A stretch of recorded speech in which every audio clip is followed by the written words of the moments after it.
ডানে হচ্ছে মালিবাগ চৌধুরীপাড়া, ওখান দিয়ে আবুল হোটেলের সামনে দিয়ে বের হইতে হয়। ডান পাশে যাওয়াটা মনে হয় বন্ধ করে দিছে, এটা সম্ভবত ওয়ান ওয়ে করে দিছে রাস্তাটা, আমার যতটুকু ধারণা বা আমি যতটুকু শুনছিলাম, কারণ আমার এদিকে রেগুলার এখন আসা হয় না।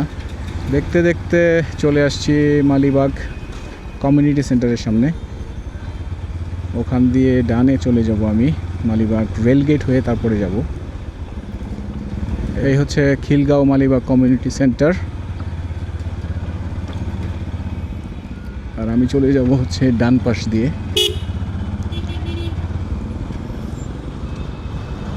এই রোডটা এখনও খুলে নাই, মাঝখানটা আটকায় রাখছিল ওই সম্ভবত এক্সপ্রেসওয়ের কাজের জন্য, বাট কাজের কত দূর কী হলো না হলো আসলে আমার কোনো আইডিয়া নাই।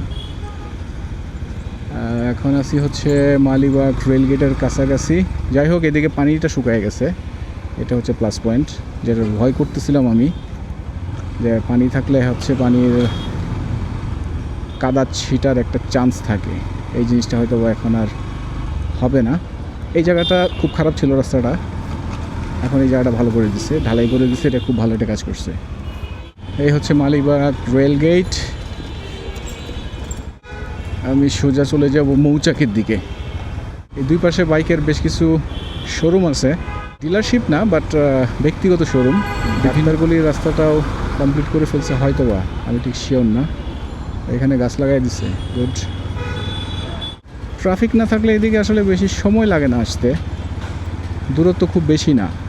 সিগন্যালে দাঁড়াইতে হবে যা মনে হচ্ছে।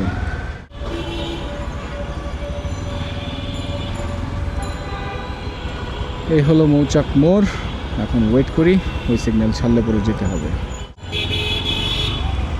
যাক, বেশি সময় বসতে হলো না, ভাবছিলাম হয়তো বা আর একটু বেশি সময় থাকতে হবে এখানে, কিন্তু ফরচুনেটলি এখানে আর বেশি সময় থাকতে হয় নাই।